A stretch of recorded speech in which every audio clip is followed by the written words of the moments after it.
আসসালামু আলাইকুম। আমাদের হাসির রাজা বিনোদন টিম থেকে আমরা মানবিক কাজে সহায়তা করতেছি। আমরা তো অর্থ দিয়ে সহায়তা করতে পারবো না, কারণ আমরা এখনো তেমন ভাইরাল হইনি আর তেমন সাপোর্টও পাচ্ছি না আপনাদের থেকে যে আমরা অর্থ দিয়ে সহায়তা করবো। তার জন্য আমরা গায়ে কেটে সহায়তা করতে পারবো দেখে আমরা পরিশ্রম করে মানবিক কাজ করার চেষ্টা করতেছি। আপনারা দোয়া রাখবেন যেন আমরা এরকম মানবিক কাজ চালিয়ে যেতে পারি। আসসালামু আলাইকুম।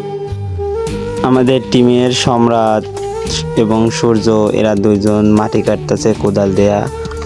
আর এদিকে আমার ছোট ভাই হামজা, আমাদের টিমের সবচেয়ে ছোট মেম্বার, যে সে মাথায় করে মাটি নিচ্ছে। ভাই আবার এদিকে দেখতে পাচ্ছেন আমিও নিচ্ছি, নাহলে আপনারা বলতে পারেন যে ভাই আপনি নাকি আপনি ছোট থেকে দিয়ে কাম করাচ্ছেন নাকি। ভাই আমরা যে কজন আছি এখানে সবাই কষ্ট করতেছি মানবিক কাজের জন্য। ভাই আর আপনাদের কাছে আমরা বেশি কিছু চাই না, আপনারা প্লিজ দয়া করে যে যেখান থেকে আমাদের ভিডিওটা দেখবেন একটা করে শেয়ার করে দেবেন, আর যে ফলো দিয়ে রাখেন নাই ফলো করে দেবেন।